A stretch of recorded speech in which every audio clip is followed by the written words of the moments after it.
Bom dia, boa tarde, boa noite, pessoal. Na aula de hoje a gente vai concluir o tema de eletrólise, tá? E a gente vai ter como objetivos, né, reconhecer os produtos de uma reação de decomposição, né? Diferenciar uma eletrólise ígnea de aquosa, os dois tipos que a gente vai ver hoje, e reconhecer os produtos de uma eletrólise ígnea e de uma eletrólise aquosa, tá? Relembrando aqui a diferença de pilha para eletrólise, isso é muito importante, né? Na pilha é um processo espontâneo que produz energia, lembra? E enquanto na eletrólise é um processo que consome energia, é um processo não espontâneo, tá? E aí a gente vai para a parte principal da aula, que é a classificação, né? A eletrólise, existe dois tipos, existe a ígnea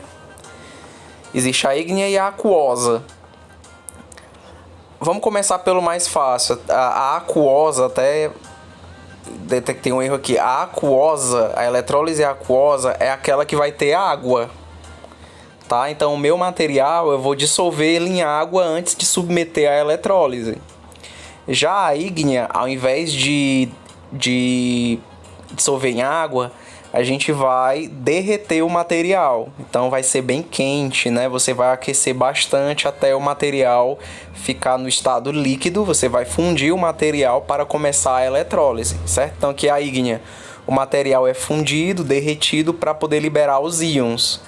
Exemplo, o sal de cozinha, você pega aqui o sal de cozinha, você vai aquecer, na ígnea você vai aquecer, que é esse símbolozinho do triângulo, ó, você vai aquecer até virar os íons, né? Na, Cl-, eles vão ficar líquidos, ó.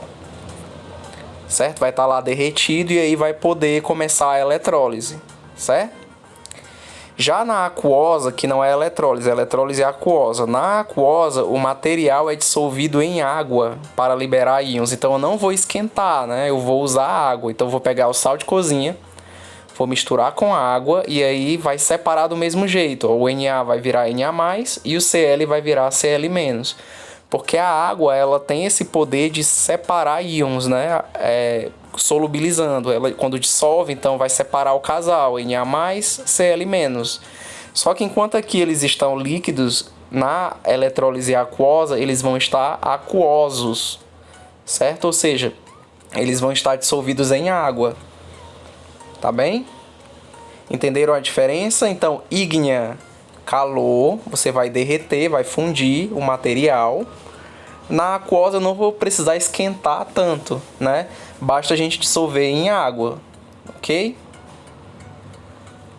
Então a gente vai começar pela ígnea, que é a mais simples, tá? A eletrólise ígnea, eu vou aqui, né, separar esse material aqui, ó, os íons que compõem o sal de cozinha, por exemplo, usando calor, você vai derreter, certo? E aí você vai ter o Na+ e o Cl-. Na aula passada a gente aprendeu a prever isso aqui, né? O que o Na+ vai virar, o que o Cl- vai virar na hora de haver a decomposição, certo? Então, não sei se vocês lembram, mas o Na+, ele é atraído pelo polo negativo, né? Não sei se vocês lembram, mas o polo negativo, lá na pilha era anodo, né? Mas aqui vai ser cátodo, tá? A única coisa que troca, né, são os nomes, tá? Então, o menos é cátodo, o mais é anodo. Então, o sódio carregado positivamente, ele vai ser atraído pelo polo menos, né? O polo menos é que vai puxar, vai atrair o mais. Lembra? Cargas opostas se atraem. E aí, polo negativo, cátodo reduz, certo?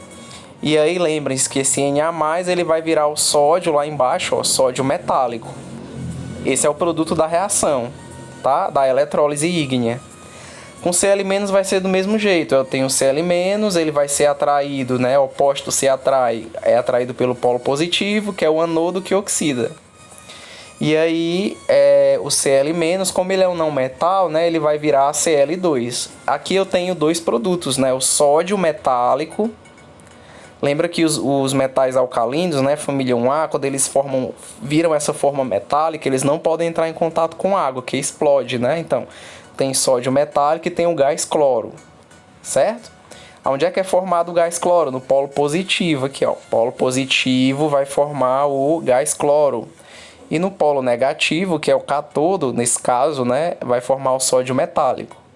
Certo? Então a eletrólise ígnea é aquilo que a gente aprendeu, né, na aula passada que a gente fez, eu ensinei vocês a fazerem esse gráfico, esse esquema. A gente só complementa que a ígnea eu vou usar o calor, tá certo? E aí, um dos produtos, né, para a gente exemplificar melhor, além de fazer a eletrólise do sal de cozinha, pode ser feito de vários materiais, né? Vários sais ou óxidos. Você pode fazer eletrólise ígnea. Só que um dos que mais cobra em prova, que é mais cobrado em prova, é o processo de obtenção do alumínio, porque o alumínio é um material importante, certo? O Brasil, por exemplo, é o 14º maior produtor de alumínio do mundo, mas tem potencial para aumentar, melhorar essa colocação, né? Porque ele tem uma reserva muito grande de bauxita. Certo? Bauxita é essa rochazinha aqui, ó, na qual você consegue transformá-la em alumínio.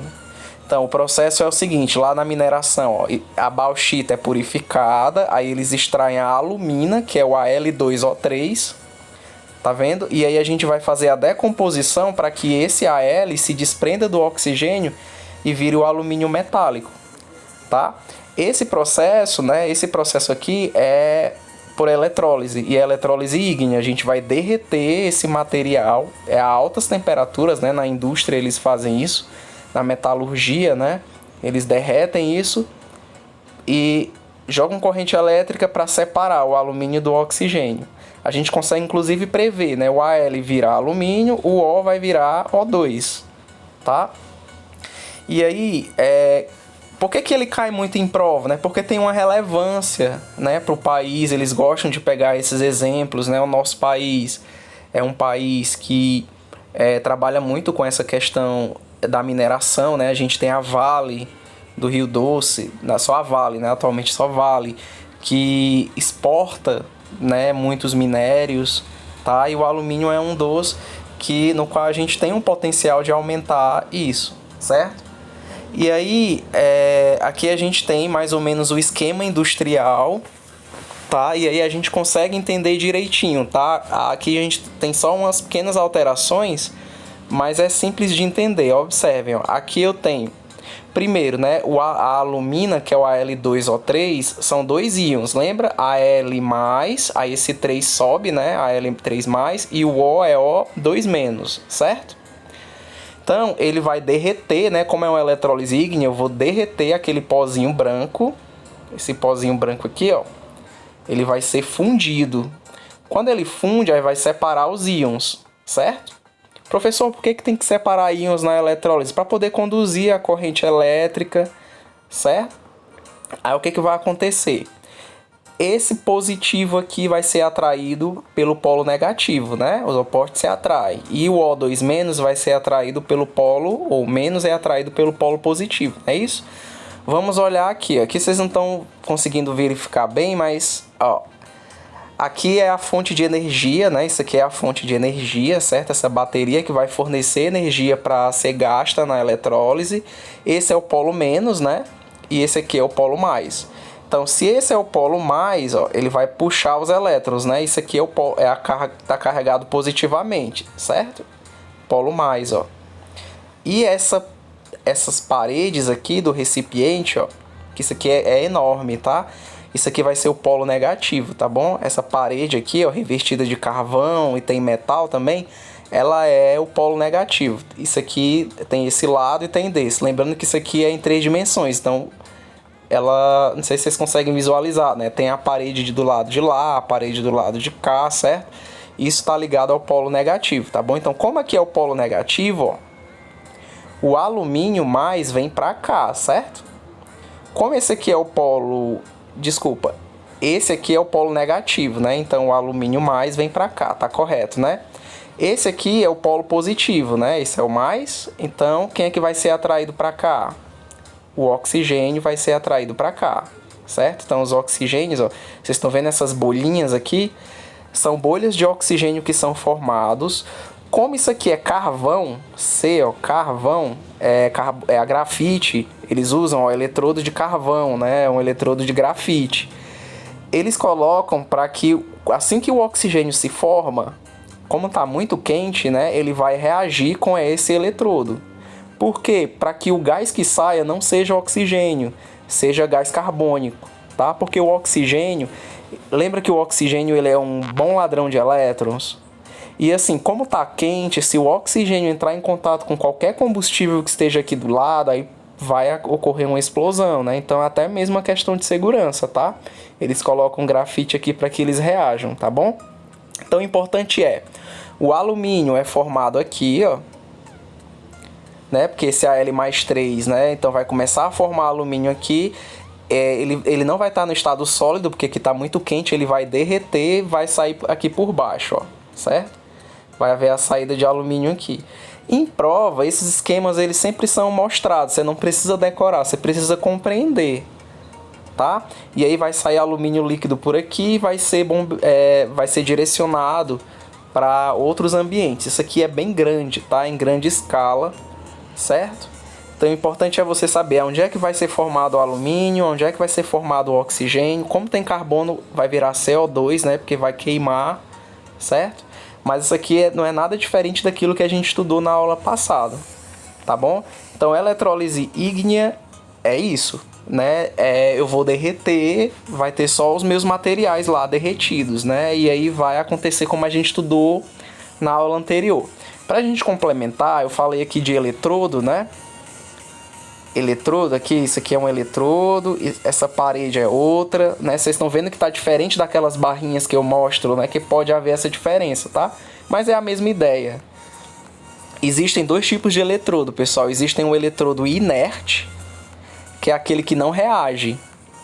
É muito comum você usar a platina como eletrodo inerte, o próprio grafite também, carbono grafite, tá? O que é um eletrodo não inerte? É aquele que vai reagir. Nessa situação aqui, ó, vocês estão vendo que a carbono grafite não reagiu com oxigênio? Nesse caso é um eletrodo não inerte, porque ele reagiu, certo? Então, inerte é uma coisa que não reage, né? Uma pessoa inerte é uma pessoa que não se movimenta, que não reage para nada. Não inerte, ao contrário, é aquela que reage, certo? Para concluir essa parte inicial, né, a gente começou falando de alumínio, é interessante a gente mostrar o seguinte, comparar a obtenção do alumínio por metalurgia versus a reciclagem. Qual que é mais vantajoso, gente? Para eu obter o alumínio, né, existe uma cadeia produtiva, né, para se obter, que vai desde a extração da rocha. Se vocês perceberem, a extração da rocha da bauxita vai gerar desmatamento, né? Até a purificação para formar aquele pozinho branco que é o Al2O3. Aí eu vou gastar muita energia para poder derreter, né? Todo um processo assim que gasta muita energia, desmata, certo? Tem aqui, ó, extração da bauxita, produção da alumina, aí vai produzir o alumínio primário, aí vai produzir a chapa de alumínio, aí vai produzir latas e outros materiais, né? Isso é a cadeia produtiva do alumínio. Com a reciclagem, né, vamos ver aqui, ele é bem mais simples, ó. Eu vou só fazer o seguinte, eu tenho aqui lata, quando eu tenho aqui o lixo, né, o que eu vou fazer? Eu vou pegar as latas, os materiais que eu vou reciclar e vou simplesmente derreter. E aí ele vai voltar a ser uma chapa de alumínio. E detalhe, essa chapa de alumínio, gente, ela não tem diferença nenhuma comparada com o alumínio que vem aqui, ó. Eu não consigo diferenciar, né? E mais, esse processo aqui, ó, de reciclagem, ele é infinito, tá? Ele é infinito. Então é extremamente vantajoso a gente reciclar o alumínio, tá? Primeiro, quais são essas vantagens, ó? Em relação a gasto de energia, você só gasta 5% da energia que é gasta na eletrólise. Ó, é uma economia enorme, né? Segundo, gera menos gases de efeito estufa, gera menos desmatamento, porque aí você não vai precisar extrair bauxita, você não vai precisar aquecer, não vai haver aquelas queimas, né? Terceiro, gera renda para algumas famílias, né? As pessoas que trabalham com reciclagem, né? Então isso vai contribuir, né, nesse quesito, tá? Então, é sempre muito mais vantajoso reciclar o alumínio do que obtê-lo da natureza, tá certo? E aí, assim, na natureza, porque a gente percebe, o alumínio ele é um pouquinho mais caro do que o ferro, né? Mas ele é mais caro não por conta da disponibilidade, porque tem muito na natureza, né? Ele é bem disponível na natureza. Ele é caro mais por conta da extração. Para eu conseguir transformar ele no alumínio metálico, aquela barra de alumínio, eles chamam de lingotes, tá? Bem grandona de alumínio para poder entrar na cadeia, né? A fase final da cadeia produtiva, que é o alumínio metálico, as barras. Você gasta muita energia, né? Você precisa extrair, né? Acaba desmatando e tal. Então, por isso que o alumínio é um pouquinho mais caro, por conta do processo de extração dele. Tá bom? Então, reciclagem é muito mais vantajoso, né? Para o país, para o meio ambiente, em todos os sentidos. Tá bem? Então, se surgir alguma questão nesse quesito, reciclagem, né? É sempre mais vantajoso, tá bom? E aí, assim, o alumínio que é reciclado também, só pra gente contextualizar mais, ele pode também ser usado num processo chamado de aluminoterapia. O alumínio pode ser usado para obter outros metais, que é a aluminoterapia. O que é a aluminoterapia? É uma reação de simples troca. Ó. Eu tenho aqui, por exemplo, um minério de ferro e eu posso queimar esse minério com alumínio, certo? Sem oxigênio. Aí o que vai acontecer? Quando você aquece, né, os dois juntos, vai haver uma troca. Ó. O alumínio vem para cá e o ferro fica sozinho, tá vendo? Al2O3 e ferro. Eu obtive o ferro. Se eu fizer com esse sulfeto de cobre aqui, mais alumínio, aí também vai haver a troca. O S vai migrar para o Al, ó, vai ficar aqui, e o cobre vai ficar sozinho. Eu tenho cobre metálico. O chumbo também do mesmo jeito, ó. Certo? Então ele pode ser usado nesse sentido, tá? Também para obter outros materiais, certo? Então eu posso obter o alumínio reciclado e usá-lo para obter outros metais da natureza, certo? Ok? Bom, então a gente vai dar uma pausa, vamos beber água, tá? E aí a gente já volta com a segunda parte da aula, tá bom? Até mais!